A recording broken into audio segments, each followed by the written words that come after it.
Recordemos que la semana pasada estábamos viendo, con el texto de Chester Starr, la historia del mundo antiguo, estábamos retomando la situación de Grecia, en el sentido estricto de la Hélade, ¿no? Desde Jonia hasta la península. Estábamos viendo cuál era la situación de esta zona a partir del derrumbe micénico. Y nos habíamos quedado Las cerámicas. en la cerámica. Habíamos visto la cerámica protogeométrica. La idea es hacer un pequeño recorrido por el estado de las artes y las instituciones en la época, para ver cómo evolucionó, por ejemplo, la cerámica, y luego pues introducirnos en cómo evolucionaron las instituciones civiles y las instituciones políticas en este periodo.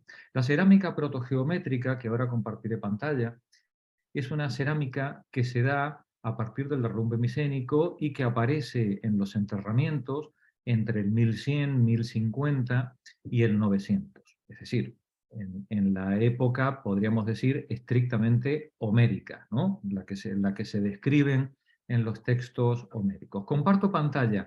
Volvemos a ese sitio donde nos quedamos y desde ahí retomamos la lectura. ¿Puedo hacer una pregunta? Por supuesto, María. De forastera, de no hispanohablante de primer idioma. ¿Cuál es la diferencia entre cerámica y alfarería? Que se me ocurre que ninguna, es exactamente vale. lo mismo. De hecho, la palabra cerámica, en griego, lo que quiere decir es tierra quemada, tierra cocida. Ajá.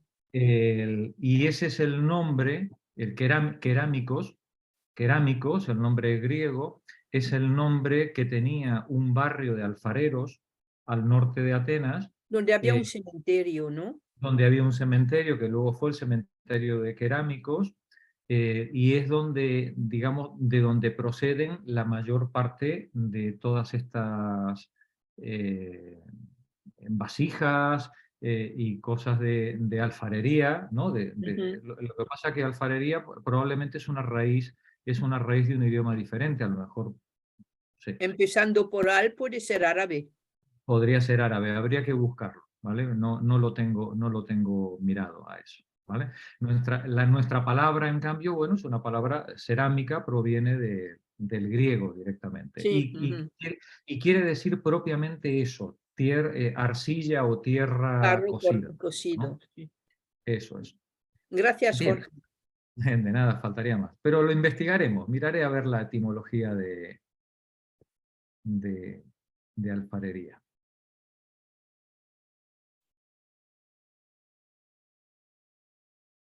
Por favor, Viñoles, empieza tú. Los primeros indicios de las concepciones griegas.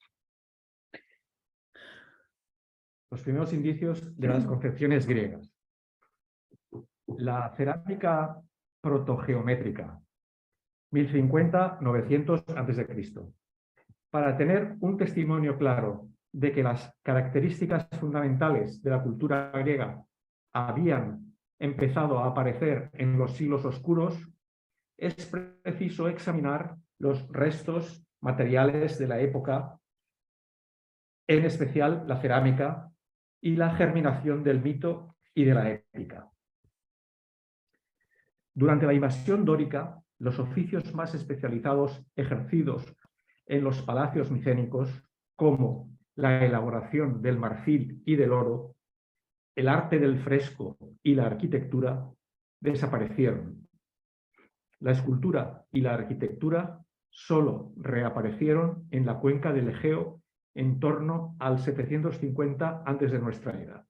Recordemos que Hesíodo está escribiendo en este momento, en el 750, alrededor del 750 antes de nuestra era, ¿vale? Mientras que Homero pertenece al siglo anterior, ¿no? A Hesíodo. Continúa, Juan. Pero la cerámica, el trabajo de la madera, el arte de tejer y de trabajar los metales siguieron siendo necesarios para vivir. En casi todo este periodo, el bronce fue el metal principal, aunque el empleo del hierro se iba difundiendo lentamente con el trabajo de las armas y de los utensilios. Las transformaciones verificadas en el arte de la cerámica son especialmente esclarecedoras, porque la cerámica fue una de las producciones fundamentales de esta época pobre. Aunque las vasijas se utilizaban para muchos fines en la vida cotidiana, no han llegado demasiadas hasta nosotros. Las que han sobrevivido eran donaciones fúnebres, o sea, que contenían aceite, vino y todas las demás provisiones que se creía que necesitaba el difunto. El cementerio de Cerámico, que se encuentra al noroeste de la Acrópolis de Atenas, documenta en especial tipos de sepulturas de cada periodo de los siglos oscuros. Las más antiguas tumbas, posteriores al derrumbamiento micénico, eran simples fosas de inhumación porque los hombres eran tan pobres que no se podían permitir el enterrar nada al lado del muerto. La cerámica de esta fase repite cansadamente formas y decoraciones heredadas del mundo micénico. Después del derrumbe micénico, nos dice el autor, la gente era tan pobre que ni siquiera en los enterramientos se podían permitir colocar prácticamente nada al lado del muerto. Sin embargo, a partir del 1050 se producen cambios notables. Paqui, por favor, continúa tú. Después, repentinamente hacia el 1050 antes de nuestra era, se produjeron notables cambios. En este cementerio, la cremación se convirtió en el sistema más difundido. Las armas de hierro se hicieron muy comunes. Las formas de las fíbulas y los largos agujones rectos usados como adorno se hicieron muy diferentes de los tiempos más antiguos. Pero sobre todo se inició entonces un nuevo tipo de cerámica llamada protogeométrica. Aunque este tipo de vasijas descendiera directamente de las submicénicas, demostraban que la mente y los dedos de los alfareros se habían lanzado. Aquí tenemos las dos palabras, ¿no? Alfarero, ¿no? En el castellano. Adelante. Se habían lanzado por un camino enteramente nuevo. Las formas de las vasijas de este nuevo estilo son sencillas, pero con bases más sólidas. La decoración, compuesta sencillamente por líneas horizontales alrededor de la vasija y por pocos motivos, como círculos concéntricos y semicírculos conseguidos con el sistema del compás. Están elegantemente aplicadas y crean un conjunto decididamente artístico. Gracias, Paqui. Y aquí la nota 2 nos dice, vamos a ponerla con la foto, la que corresponde, dice, el ánfora protogeométrica hallada en el cementerio de Cerámico, que aparece en la lámina que está al final del libro, la 8b, demuestra que el nuevo estilo ha desarrollado plenamente sus formas. En contraste con el kílix micénico que está a su izquierda, la vasija griega, que es la de la derecha, tiene un centro de gravedad más ancho y un sólido pie. Su severa decoración es abstracta, pero marca con claridad las diferentes zonas de la vasija, al tiempo que las relaciona dentro de una progresión lógica, ¿no? De mayor a menor, en tonos de oscuro, de arriba a abajo, ¿vale? Estas son las dos imágenes con las que nos ilustra el autor.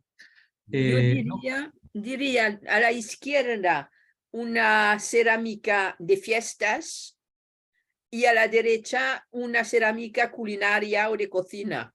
Culinaria, claro. Seguramente lo que está transmitiendo estos dos ejemplos son dos concepciones diferentes de la vida. El kílix micénico es una pieza de una estilización y de una sofisticación que hoy todavía seguirían siendo notables, ¿no? Mientras la otra es lo que usarían nuestras abuelas para meter el lomo en la orza con manteca, ¿no? Es decir, es otro concepto, ¿no? El otro es para libaciones. Claro, pero también el otro pertenece a la delicada y sofisticada civilización micénica, Sí. heredera de la minoica, mientras que la de la derecha pues, pertenece pues, a un pueblo que en la pobreza está intentando pues, bueno, pues, salir adelante eh, eh, a partir de sus necesidades cotidianas. Digamos que en la vasija de la izquierda hay elementos más lúdicos, Sí, hay elementos más festivos, eh, seguramente desde el punto de vista práctico más innecesarios, aunque desde el punto de vista espiritual a lo mejor sean más necesarios, ¿no?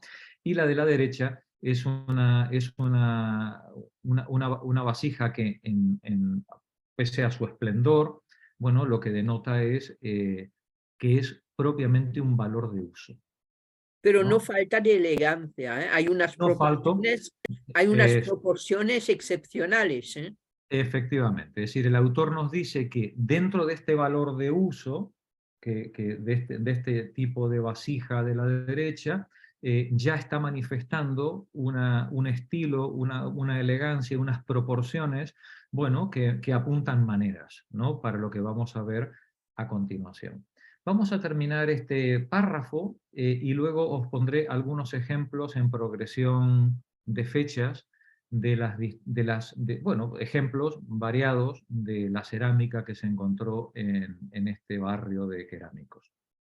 Estaba leyendo Paqui. Juanra, por favor, continúa tú. No está fuera de lugar el micrófono. Ahí. Sí, no está fuera de lugar poner de relieve las evidentes características de las mejores vasijas protogeométricas áticas y observar que cada una de esas cualidades fue en adelante un signo de la civilización griega. Estas características son una síntesis de las partes claramente definidas, con una fuerza dinámica, una deliberada y simplificación de la forma, una acentuación de los principios racionales de la armonía y la proporción que la civilización occidental comprendió desde sus comienzos, un sentido del orden en el que la fantasía está contenida por la fuerza del intelecto. Aunque en el siglo XI antes de nuestra era fue un periodo tristemente pobre, en muchos aspectos externos también fue la época en la que se produjo una gran revolución que se refleja en las tumbas del cerámico. Sí, pueden justamente. Puede deducirse justamente que en esta época las características fundamentales del modo de pensar helénico se manifestaron en una síntesis sólida y coherente. Muchos aspectos de este cambio merecen ser puestos de relieve. Como sugiere el mismo lazo entre el estilo protogeométrico y la cerámica precedente, la civilización griega, en última instancia, estuvo basada en la rica herencia minoico-micénica, pero el pensamiento griego de los tiempos históricos difería de modo sustancial del de los tiempos precedentes. La revolución del siglo XI antes de nuestra era fue sin duda un producto completamente griego, ya que en esa época Grecia tenía escasísimas relaciones con los demás países. Es bastante significativo el hecho de que en el centro de estas innovaciones se encontrase en las regiones surorientales de Grecia como el Ática, Argos y en los territorios vecinos, que serían los más importantes centros culturales griegos a partir de entonces. Desde este pequeño centro de estilo protogeométrico se difundió ampliamente en el siglo X por todo el territorio de Grecia, por las islas y por las costas de Asia Menor. A pesar de su pobreza, el ámbito egeo estaba estrechamente unido y los artesanos tenían una gran libertad de movimientos, porque estos, dice un personaje de la más tardía Odisea, son buscados entre los hombres de la tierra infinita. Los artesanos, ¿no? Los artesanos, igual que los aedos, digamos, era gente que se cotizaba mucho en la época, porque probablemente eran poblaciones tan pobres que no tenían economía suficientemente fuerte como para poder sostener a un herrero, por ejemplo. ¿no? A un profesional que se dedicara propiamente a la herrería o un orfebre.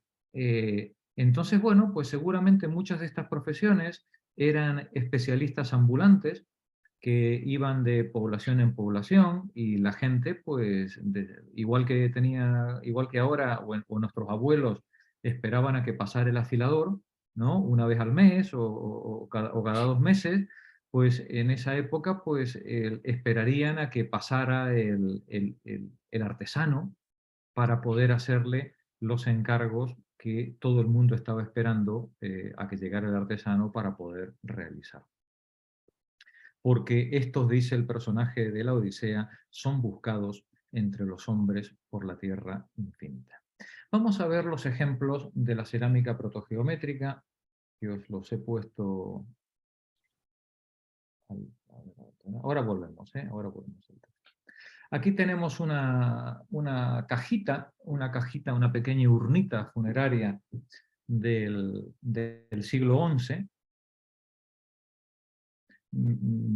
Claro, si lo comparáis con el Kilix misénico que vimos antes, esto está muy lejos, ¿no?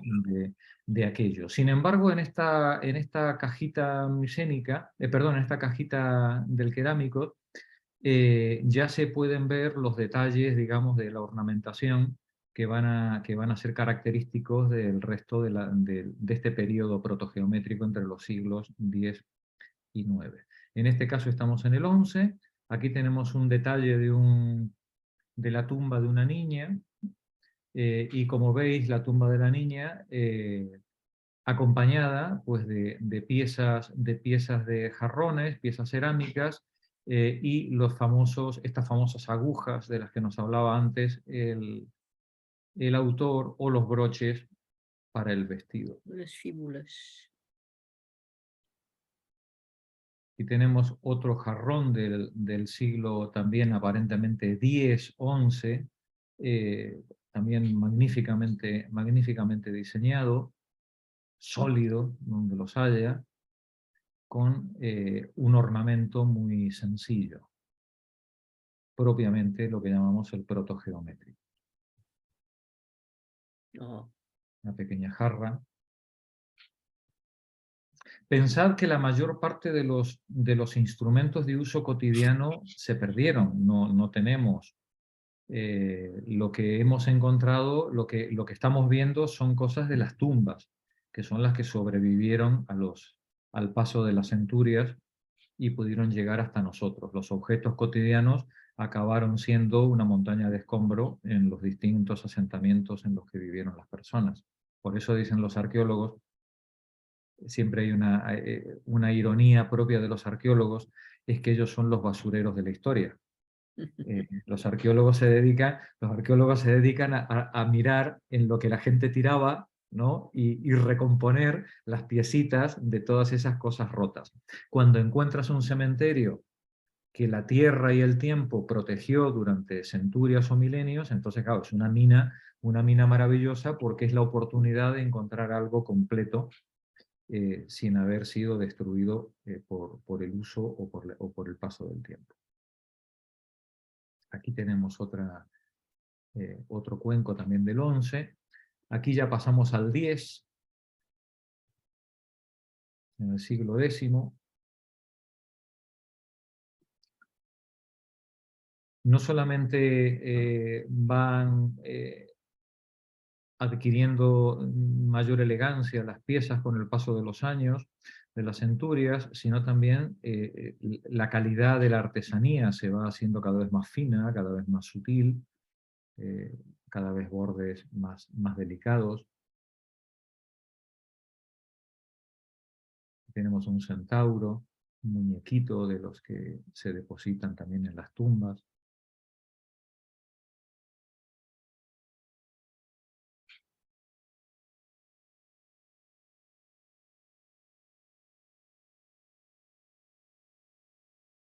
Mirad cómo van evolucionando los detalles de ornamentación, ¿no? En este ya tenemos un elaborado dibujo, ¿no? Sobre la cerámica, aparte del borde cordado del borde cordado decorativo. Arriba, sí. Eso es.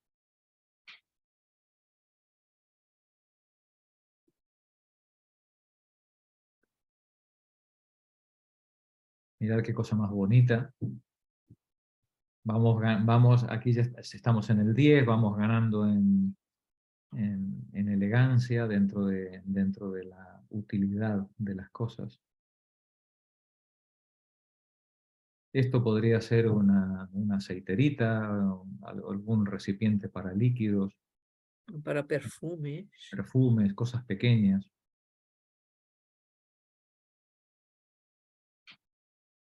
Mirad cómo va ganando empaque, ¿no? A medida que vamos pasando, ¿no? Vamos ganando empaque en las figuras. Pequeño collar de cuentas. Son piedritas también piedritas de cerámica, ¿no? Tallada, grabada. Mirad que ya vamos cogiendo dentro de las formas geométricas algunos elementos ondulados. Atención al detalle que tenemos entre ambos los meridianos de la pieza.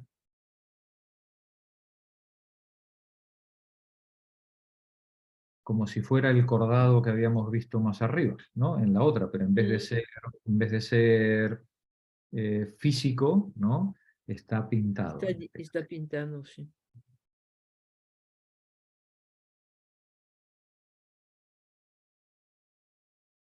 Aquí tenemos un jarrón con tapa. Parece una tabacalera. Sí. Mirad qué belleza, Sí. cómo va ganando en elegancia. Y luego, por supuesto, las múltiples figuritas, amuletos propios de todo este tipo de enterramientos. Antes habíamos visto un centauro especialmente fantástico, ¿no? Pero todo este tipo de animalitos y de formas humanas también eran corrientes. Estos caballos a mí me recuerdan los caballos típicos que se hacen de madera pintada en el norte de Europa, en Finlandia y por ahí. Sí, bueno, los hemos visto en Mesopotamia, los hemos visto en Egipto, digamos, es un tipo de figuración propio, ¿no? de la época cuando se intenta pues acompañar al difunto de todas las cosas que le puedan hacer falta, ¿no? Vamos a volver a la lectura donde nos habíamos quedado.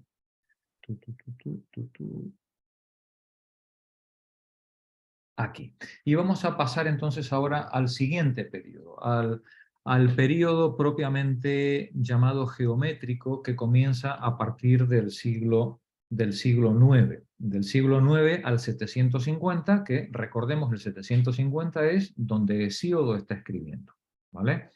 Esta es la cerámica que vamos a ver, corresponde, digamos, a este periodo en el que probablemente pudo haber estado componiéndose los cantos homéricos. Por favor, continúa la lectura, Mari. Desarrollo de los nuevos estilos. Desarrollo de los nuevos estilos, 900-750 antes de nuestra era. Una vez que el protogeométrico arraigó a fondo, la cerámica conoció una fase de ininterrumpido progreso. Hacia el 900, la vida ya era lo suficientemente segura y los alfareros podían perder más tiempo con cada vasija. Elaboraron entonces una decoración aún más compleja, pero conseguida sobre todo mediante el sistema de la línea y el compás, decoración que llamamos estilo geométrico. Lee por favor la nota 4.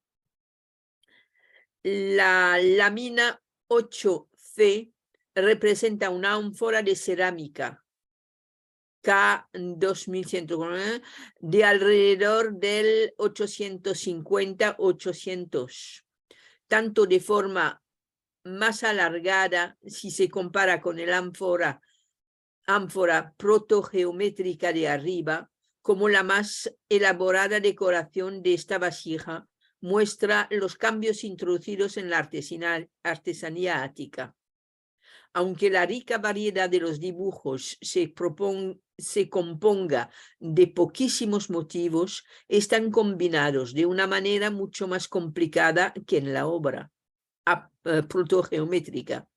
Se conjugan la coordinación y la subordinación, el meandro, un motivo dinámico que se usará durante siglos en el arte griego, y la decoración arquitectónica, nuestros modelos clave griego. Aparece ahora. Los círculos concéntricos están dispuestos con una estructura pictórica. Pronto los artistas empezarán a mostrar animales y seres humanos en sus obras. Vale, aquí tenemos este ejemplo que nos pone el autor de esta vasija del cerámico.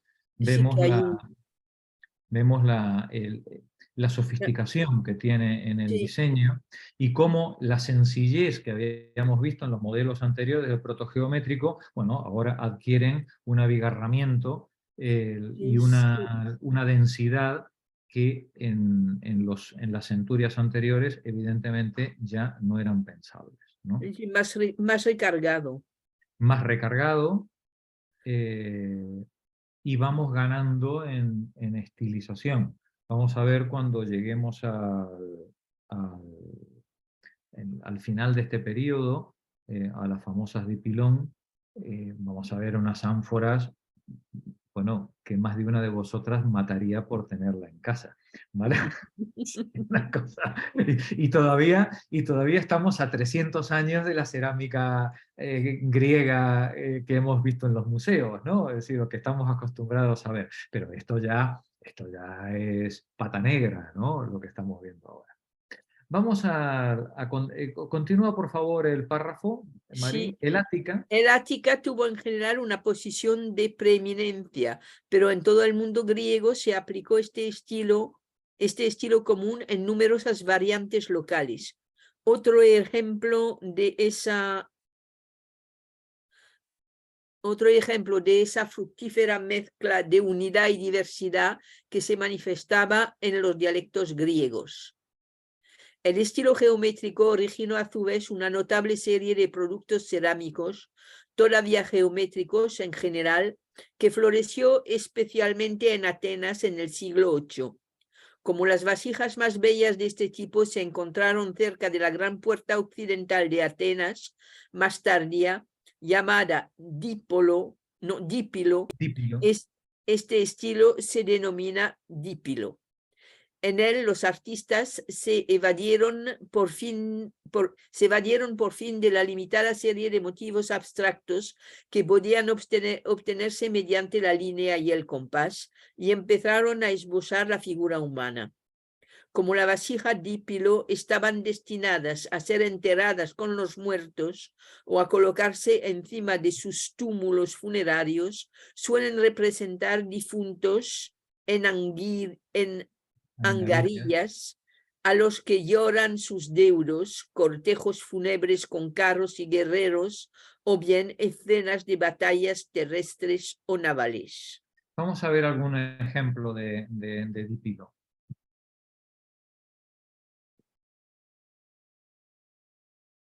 Casi nada, ¿eh? Casi parece un tatuaje. Casi nada, casi nada.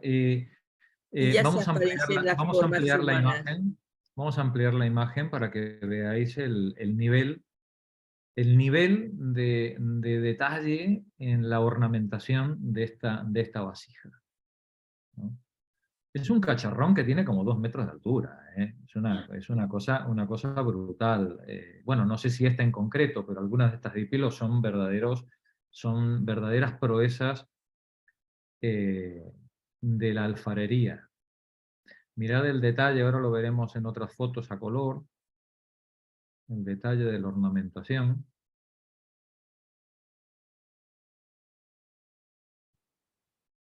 Aquí la tenéis en color. La finura del ciervo. ¿Veis los animalitos, no? Los ciervos ahí. Es increíble. Sí.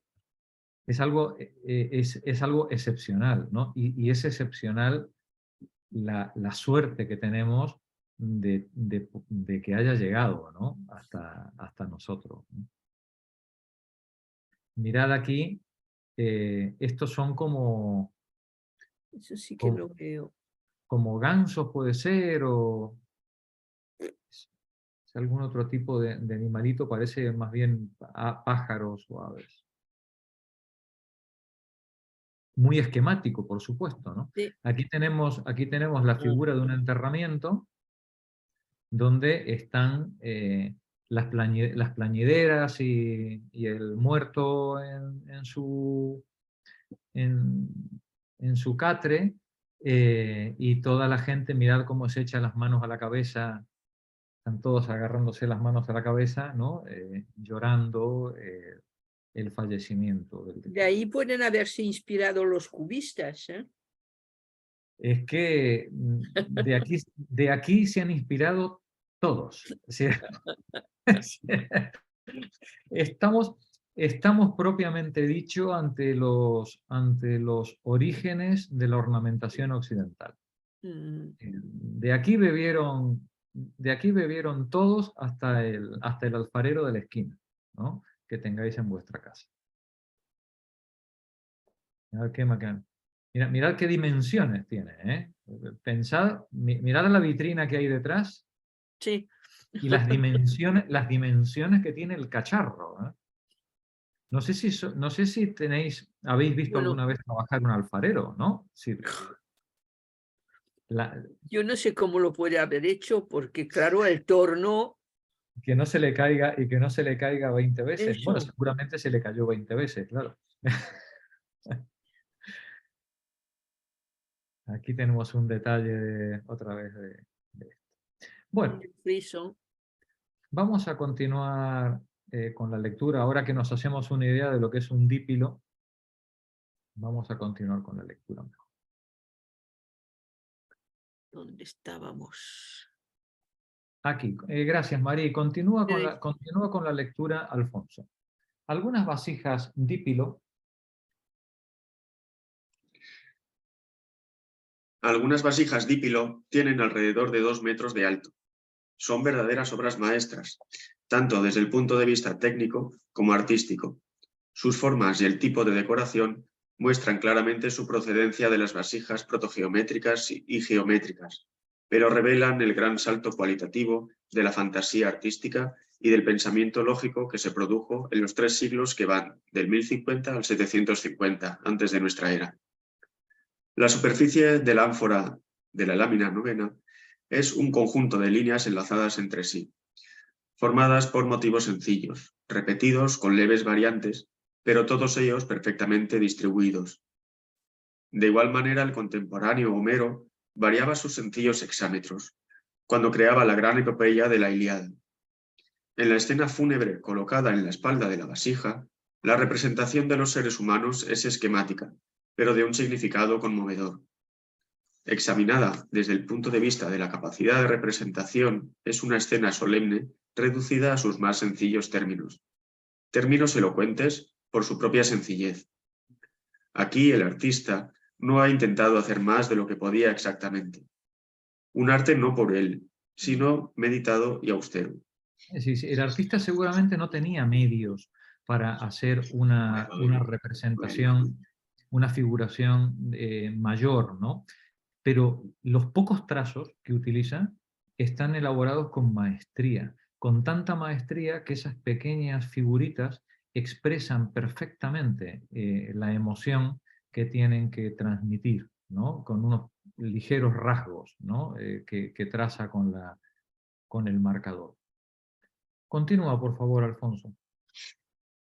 Desde el punto de vista artístico, las grandes vasijas dípilo demuestran que la civilización griega, a mediados del siglo VIII antes de nuestra era, era capaz de realizar grandes progresos, considerados desde el punto de vista intelectual. Atestiguan que las características fundamentales de la mentalidad griega, como la concentración, el equilibrio y las proporciones, ya estaban adquiridas y se expresaban. Otro testimonio en el mismo sentido nos lo proporciona el examen de la naciente mitología y de la épica, que quizá muestran aún más claramente algunos importantísimos aspectos de la concepción griega del hombre y de los dioses. Bueno, aquí el autor hace un repaso a la Ilíada y a la Odisea, que yo lo he coloreado porque creo que no tiene sentido que lo leamos, ya hemos trabajado en abundancia y en suficiente profundidad ambas cuestiones, y creo que es mejor que como se tratan en este texto tan sencillo. Por tanto, lo vamos a... lo tenéis en el texto para quienes lo queráis leer, pero creo que no merece la pena que lo leamos conjuntamente. Sí me gustaría que prestáramos atención a este párrafo de él. Por favor, Alfonso. Se fueron creando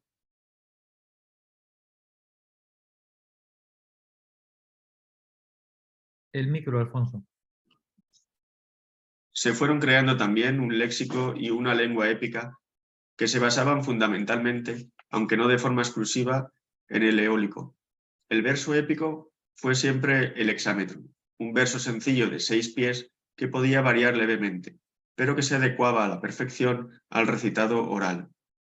En este, como en los versos griegos posteriores, la métrica se basaba en la alternancia de sílabas largas y breves, y no en el acento. Cuando nosotros hacemos nuestras rimas escolares, o cuando nos enseñaban a hacer la rima escolar, bueno, pues nuestras rimas se caracterizaban, las pobres que podíamos hacer en el colegio, ¿no? En el acento, ¿no? Mientras que la rima griega es una rima de ritmo que se basa en la alternancia de sílabas más largas o sílabas más cortas. Este es el famoso hexámetro en el que se compone prácticamente la totalidad de la poesía griega. Nos dice el autor que el dialecto principal en el que se hacían este tipo de composiciones era el eólico. Veremos que forma parte de la costa de Anatolia, igual que el jónico, lo tenemos aquí en el mapa este. En este mapa tenemos los dialectos principales de la época, ¿no? En amarillo tenemos el eólico, en morado el jónico. Veis Quíos, la isla de Quíos, de donde la tradición dice que eran los poetas homéricos.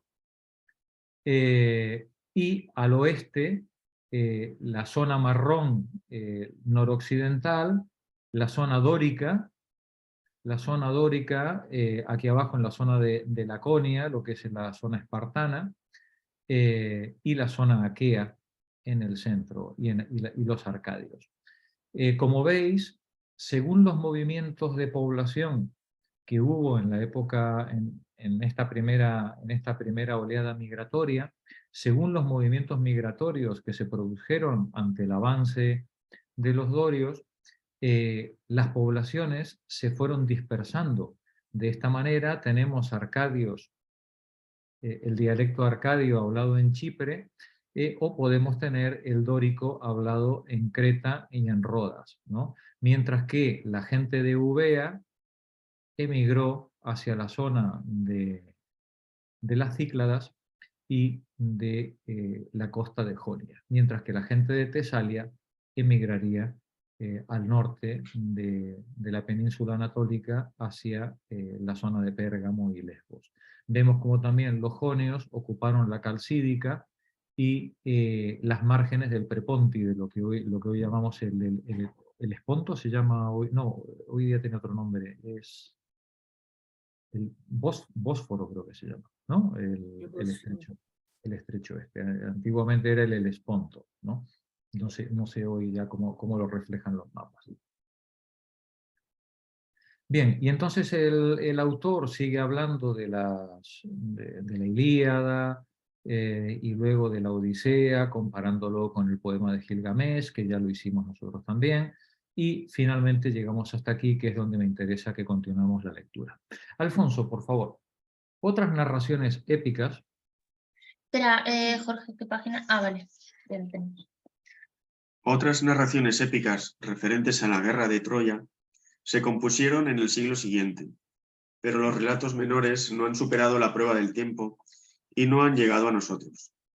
Junto a estos estaban las historias de los 7 contra Tebas, que trataban de una legendaria guerra entre Micenas y Tebas, recogidas por los trágicos posteriores. Pero a mediados del siglo VII antes de nuestra era, el interés literario se había desplazado a la poesía lírica, que puso fin a la visión épica.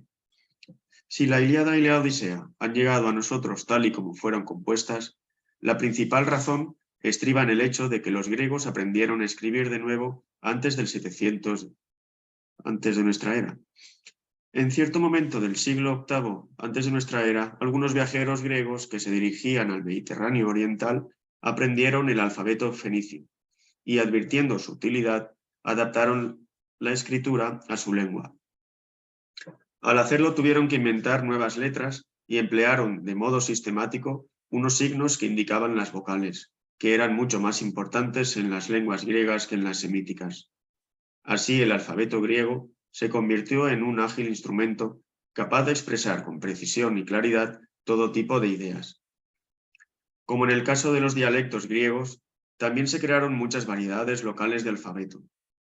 La que después acabó dominando fue la forma ática, con algunas influencias jónicas. Bastante antes del 700 antes de nuestra era, el alfabeto griego fue adoptado por los pueblos del Asia Menor y recogido por los etruscos, en Italia, que lo transmitieron a los romanos.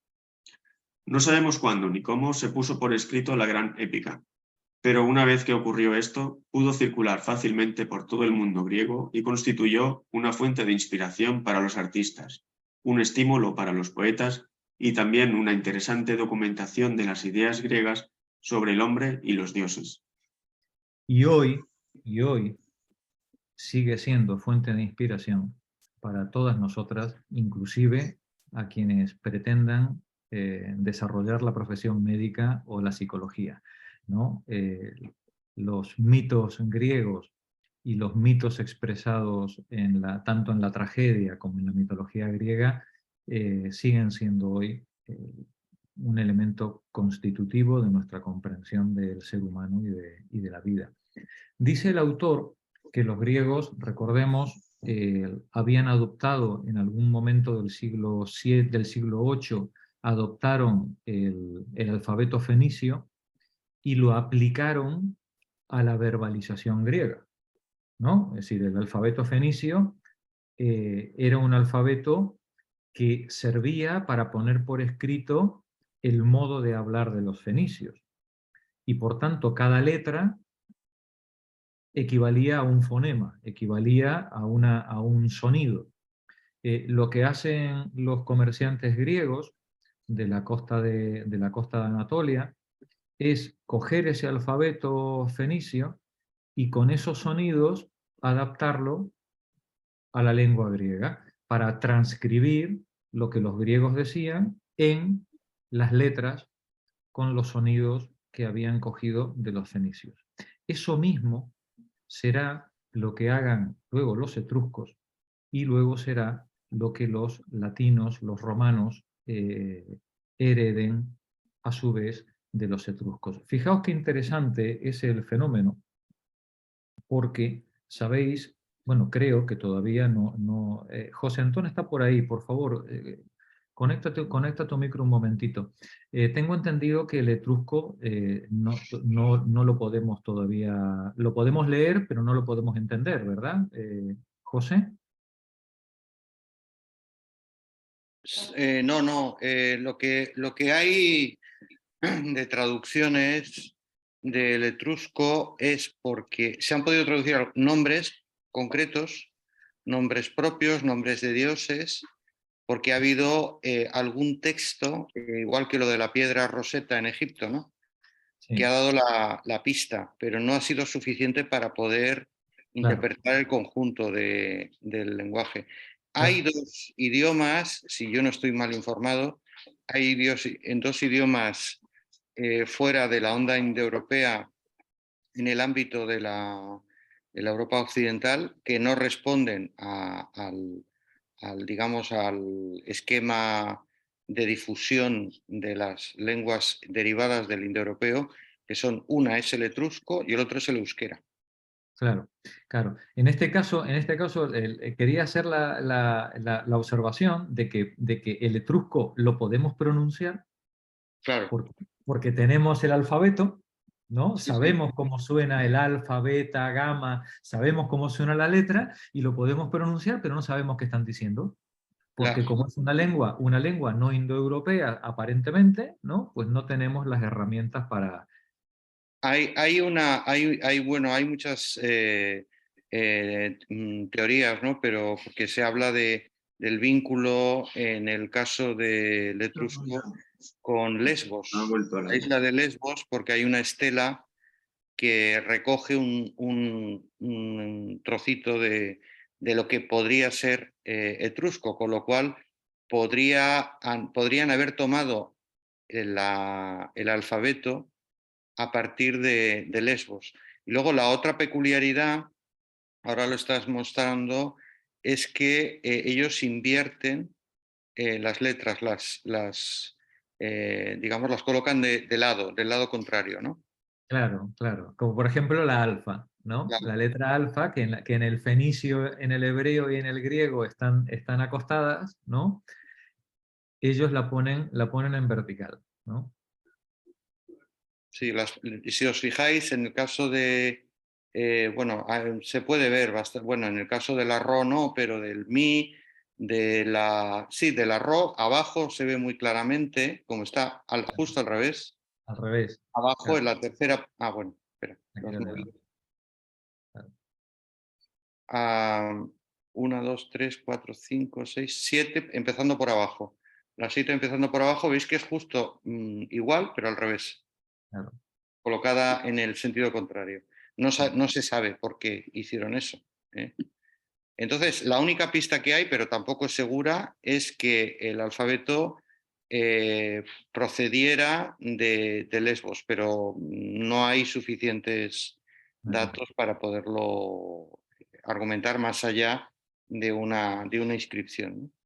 Bueno, pues gracias, José. Bueno, pues ya veis cómo el alfabeto fenicio va pasando de pueblo en pueblo y esta es la gran genialidad del alfabeto fenicio, ¿no? Es decir, esta capacidad que tiene para expresar sonidos y no significados, de manera de que en la misma grafía puede utilizarse para poner por escrito los sonidos en los que se expresa cualquier lengua. Esta es una de las grandes invenciones portentosas de la historia de la humanidad.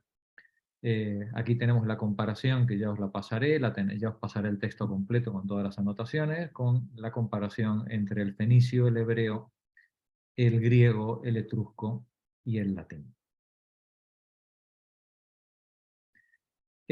Por favor, Sara, termina el texto. El mundo griego en el 700. El mundo griego en el 700 antes de nuestra era. En el año 750 antes de nuestra era, la cuenca del Egeo iba reanudando sus contactos con el mundo exterior. Del Próximo Oriente había tomado el alfabeto, los motivos de la cerámica y también algunos relatos míticos. También el marfil que empieza a aparecer ahora en las tumbas griegas es de origen oriental. Los comerciantes, como veremos en el próximo capítulo, se dirigían al este y al oeste del Mediterráneo. La población griega se expandía con un ritmo muy rápido. La consolidación de las instituciones político-sociales locales habían llegado a tal punto que Grecia estaba madura para colonizar tierras lejanas partiendo de sus sólidas bases del Egeo. Pero aún más importante es el hecho de que las características fundamentales de la visión del mundo griego se habían formado ya y que esto había sido una conquista autónoma. Cualquiera que lea la Ilíada o mírelo con simpatía las obras maestras de la cerámica Dípilo puede deducir fácilmente que la civilización griega ya era capaz de realizar enormes progresos. En esas vasijas se encarnan de forma dinámica los signos del genio griego: orden, concentración, análisis lógico, seguridad, por citar solo algunos. Los primeros frutos de la actividad griega son tan impresionantes que nos sentimos tentados de olvidar lo oscura que fue la época de los primeros siglos. Todavía en el 700 antes de nuestra era, la vida griega era sumamente primitiva. una cultura griega, la arquitectura, la filosofía, una cultura griega, la arquitectura, la filosofía aún no había nacido aún, y las ideas de los griegos sobre la naturaleza del hombre y sobre el mundo aún tenían que desarrollarse. Solo se habían marcado las líneas directrices de la civilización griega. Gracias, Sara. Nos dice el autor, no nos dejemos entusiasmar por las cerámicas espectaculares que acabamos de ver. El mundo de Hesíodo, como bien Hesíodo ¿cómo decía? Feo en invierno, malo en verano.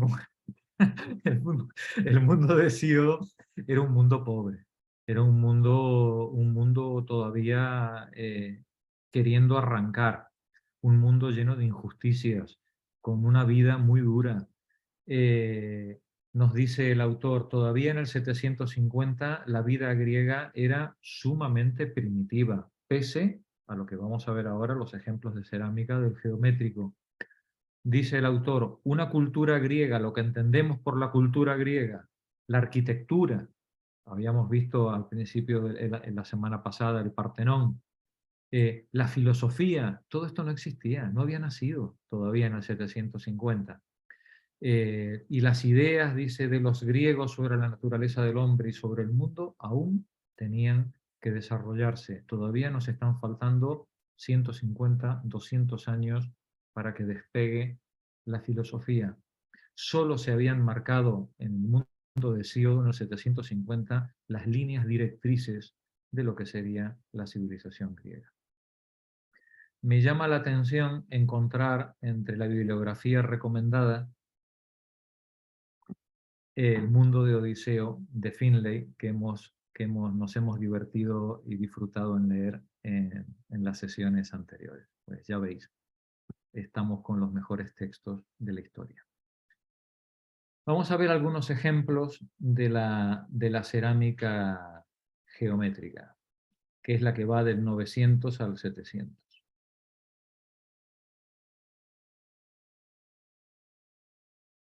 Claro, habíamos empezado por el dípilo y es injusto. La cerámica geométrica también lleva un proceso, también lleva un desarrollo, que se solapa con la protogeométrica y se solapa a su vez con la cerámica ática posterior, ¿no?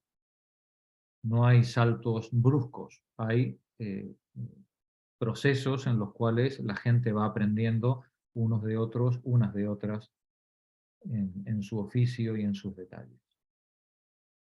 Vemos como ya en este pequeño recipiente del siglo VIII, vemos cómo ya empiezan a aparecer los motivos, por ejemplo, del dípilo.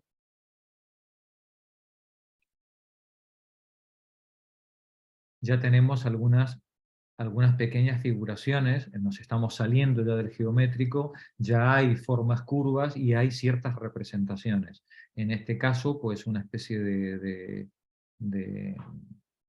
¿cómo se llama?, de zancuda, y también pues algunas plantas, ¿no?, y flores. Y el meandro, ¿no?, estas ondulaciones que van a ser tan características luego de la cerámica griega en general. Podrían ser cisnes o gansos, ¿no?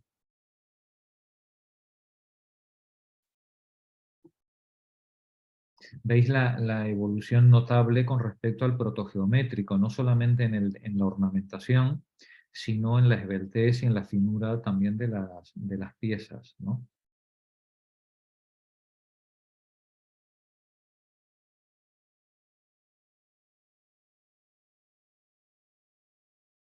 Casi nada, ¿no?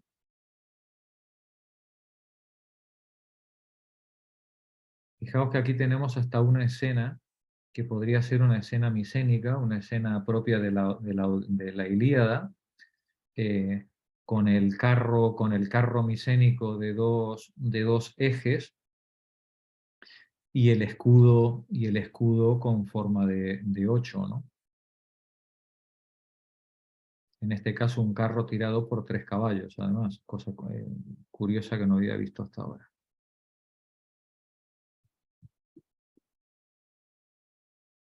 está a caballo entre el 7 y el 8, esta ornamentación. Aquí tenemos otra también con el mismo esquema. Claramente estamos en el siglo VIII y claramente los motivos podrían ser homéricos, ¿no? Los motivos que estamos viendo en el dibujo podrían ser motivos homéricos sin ningún problema, ¿no? La forma de los escudos.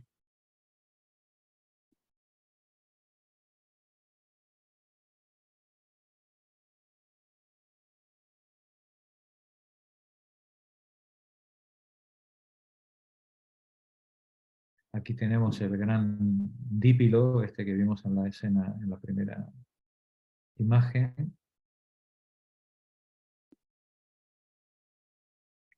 Mirad qué belleza de ornamentación.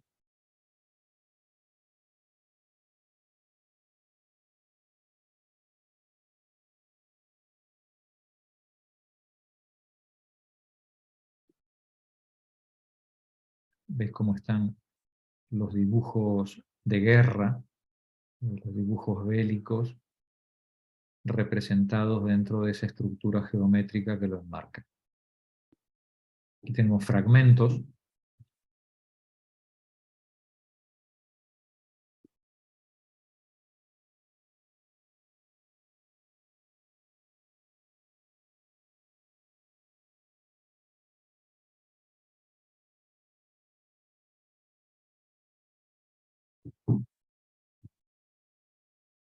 La esvástica tan maltratada por los nazis y que es un símbolo de la cultura indoeuropea.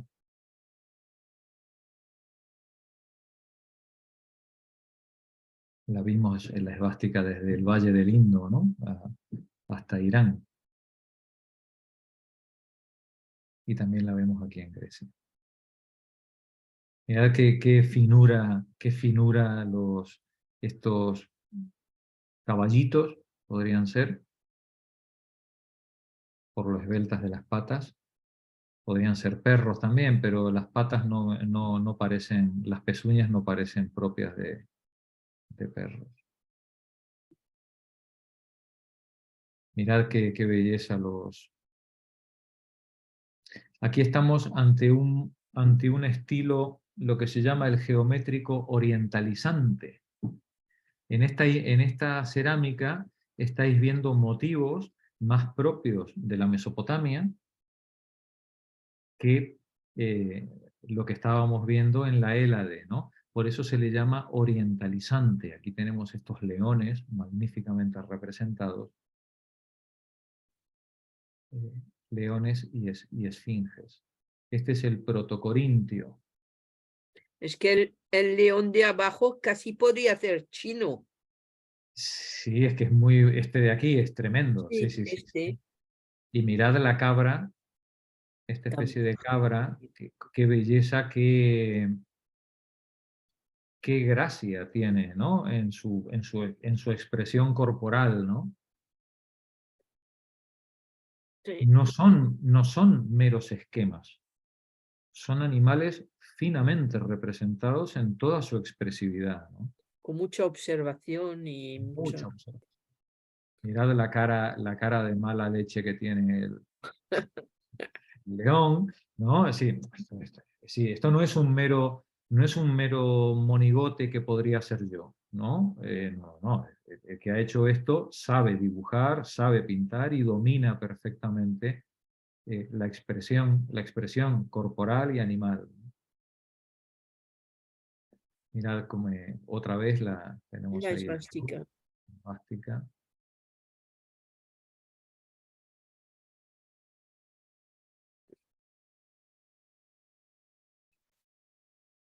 Mirad qué bonito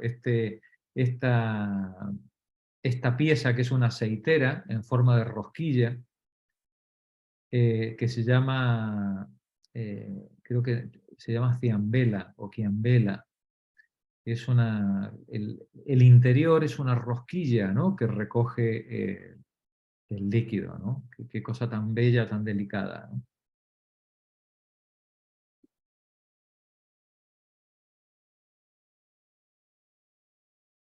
Estos ya son fragmentos. Escenas también de guerra, con los escudos y los caballos. Mirad aquí, de forma tan esquemática, este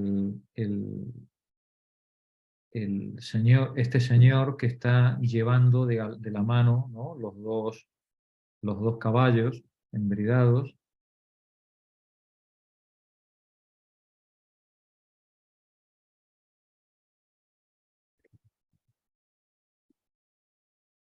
Bueno,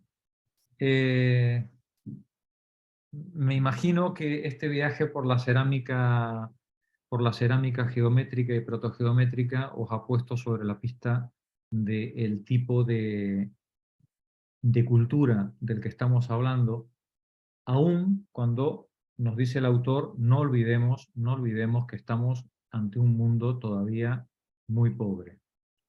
Un mundo en el que la vida todavía es muy dura. Y lo que necesitamos ver ahora, y es lo que vamos a ver en el siguiente capítulo que vamos a empezar ahora, que es el capítulo 10, cómo pasa este mundo de pequeñas aldeas aisladas que sobreviven en el autoconsumo y en esta penuria sometidos a las inclemencias de la vida y del tiempo, cómo pasamos desde ahí, desde ese mundo oscuro de los siglos 7 y 8 que Homero narra de forma mítica y del que Hesíodo se queja, de las injusticias, de la pobreza, de las penurias, cómo pasamos de ahí al mundo griego tal como nosotros lo concebimos, cómo pasamos de esas aldeas que viven en oicos aislados a la polis, cómo se pasa del mundo oscuro al mundo clásico, que es en el que va a empezar la gran cultura griega y la gran filosofía. Vuelvo a compartir pantalla y comparto con vosotros el capítulo 10. El capítulo anterior os lo dejaré con todas las anotaciones a vuestra disposición en el chat, como siempre.